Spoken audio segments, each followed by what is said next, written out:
Hey everyone, today we're gonna take a trip on a time machine, and I want to take you back to 1987. Why 1987? That was the year I was finishing my inter from Adamji College in Karachi, and up till then I had been a pre-medical student throughout. I had studied biology, zoology, botany, physics, chemistry, math, all the sciences, and I was going to be a doctor. My parents, one was an engineer, one was a doctor, so I was going to be a doctor, and my younger brother was going to be an engineer. He was doing pre-engineering. So after finishing inter, a friend of mine, a neighbor actually came to me and he said, "Hey, let's go get the IBA test forms." And my answer was, "What is IBA?" I had no idea what the Institute of Business Administration was. And so I went with him, paid, I think it was 100 rupees for the form, and filled out the form, deposited it, and then went and gave the test. For those of you who don't know, the IBA has 8 to 10,000 people that apply for merit-based admissions. In 1987, it was the only business school in Pakistan, and it was quite highly rated, even on a regional and global level. So, went through the 4-step process. There was a test, there was an interview. The interview was weird. They used to make it a stress interview, and there were batches of 10 students that went into the interview. I was the 10th in my batch, and the first 9 people failed. And I was like, oh, okay, so this is how everyone fails a test. So I went into the interview, I stood next to the chair. There was a group panel, there were about 8 or 10 people there, and they ignored me completely. And I just stood there and I waited. And then eventually one of the teachers just barked out, "What's your name?" And I replied, "Omar Abedin, sir." He said, "Okay, get out." And I was like, oh, okay. Well, I didn't say anything. I just said, "Thank you, sir. Have a nice day." And I left. And as I was going out, I was handed a green piece of paper in my hand, which meant that I had passed the interview. And when I went outside, I couldn't believe that I had passed, and the other 9 people who had been in my batch couldn't believe I had passed either. My learning from that was, remain calm. You don't have to overreact to everything that happens in your life. You know, you could be dramatic, you could throw chairs, you could say, "What the hell is this? I've been treated badly." But sometimes people are just testing you, they're just putting you through stress to see what you're capable of. And sometimes the world just does that to you anyway. So after that, there was a group discussion, and then there was an achievement motivation test. It's a weird psychological test, and I got into IBA. So when I got into IBA, I went back to my parents and said, "Hey, by the way, I'm not doing pre-med. I'm going into my MBA." And then I found out that one of my younger uncles, my mother's youngest brother, was actually a graduate from IBA. It was not a thing in our family. No one other than him had ever done an MBA. So it was just, one of those things that I didn't know about. Anyway, that's how my IBA journey started. The fees for IBA in those days were like 8,000 rupees a semester. Took 4 years, did a BBA honors, did an MBA, both of them with majors in marketing. And now we come to the final semester of IBA when students are getting job offers. In those days, we used to get 2, 3, 4 job offers before we graduated, because there were only 2 institutes that were really churning out students of a certain caliber. One of them was the Chartered Accountancy School, and the other one was the IBA. LUMS was still a faraway dream. So got into IBA, survived IBA. 99 of us joined in the first semester. 45 of us graduated, and now we're all looking for work. So I had two serious job offers that I was looking at. One was from a company called ANZ Gridleys Bank for 8,000 rupees a month, and the other one was from Philips for 3,000 rupees a month.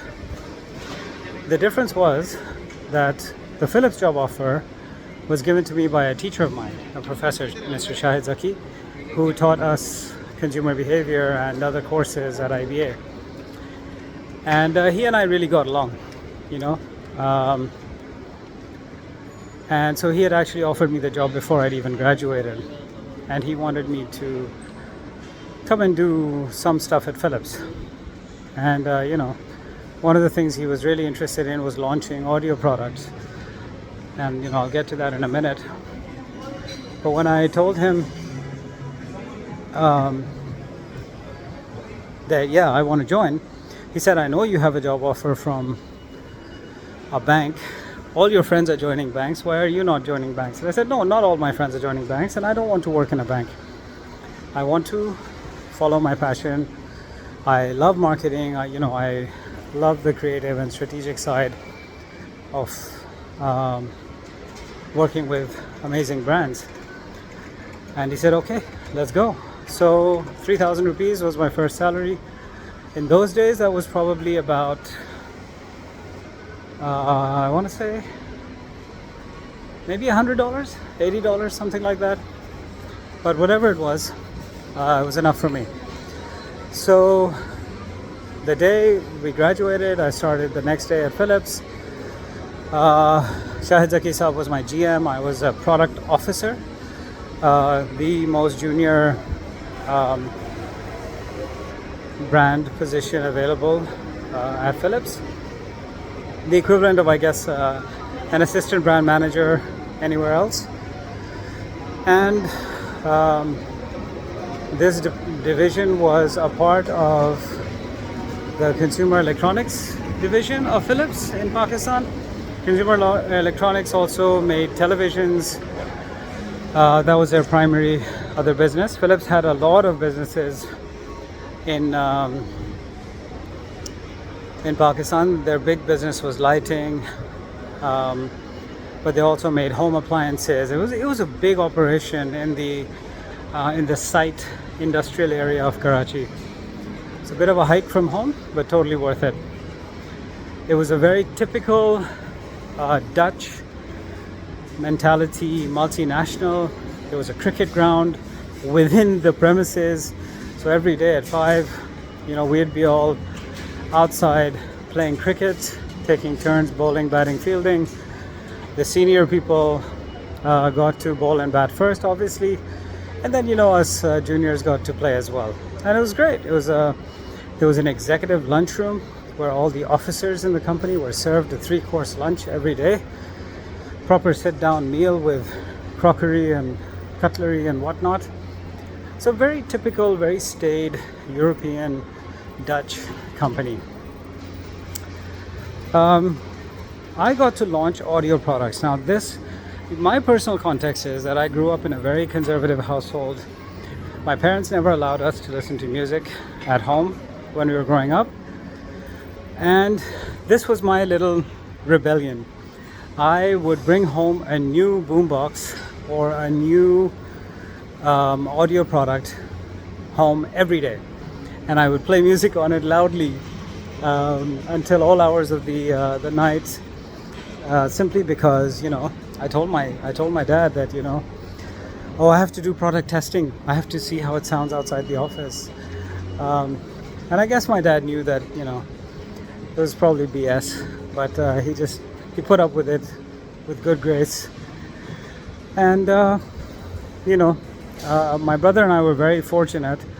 We actually grew up with a pool table in our room. We had a shared bedroom, and there was a pool table in the middle of it. So we would we would play pool and listen to music and just chill without ever having to leave our own room. Philips, working at Philips was interesting initially. We identified the products that we wanted to launch by doing a lot of consumer surveys as well as trade surveys. I went to all the major consumer electronic markets in Pakistan. So I started with Karachi, went to Lahore and Pindi, and talked to and Peshawar, talked to the traders, figured out what products we wanted to launch, got those products imported into Pakistan. Some of them were made in Malaysia, some of them were made in China, even back in the day. And then we worked with Interflow, which was at that time Pakistan's sort of premier ad agency, communications agency. They had an office on Tipu Sultan Road, right on the corner in a villa there. For those of you who were in the advertising industry at the time, you know what I'm talking about. We spent the massive sum of 200,000 rupees on making an animated commercial, 15-second ad that showed a boombox and a couple of people having fun, and Philips audio now available in Pakistan. And so developing the whole supply chain for that, getting the product to the distributors, getting the product into the trade, beginning to see some offtake. And this whole process, from the research all the way through to launch, took about a year.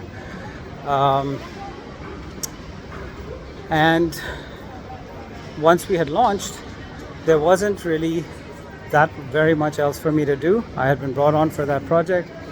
And Philips was not the sort of company that ever fired anyone.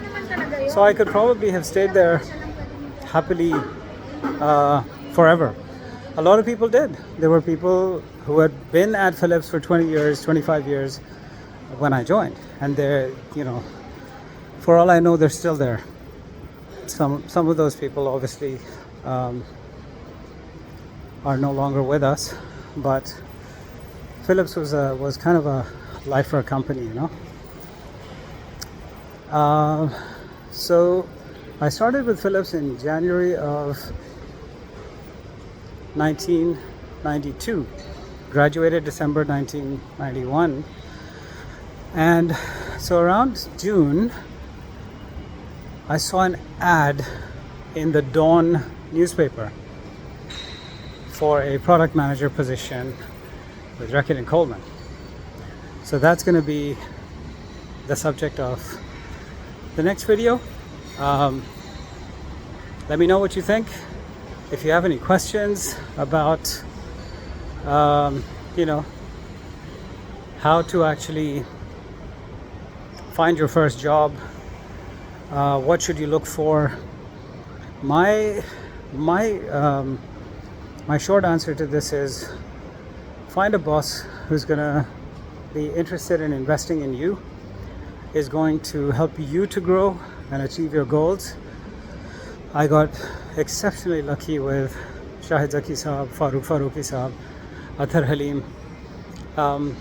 These guys were very supportive. They let me, experiment. They let me make mistakes.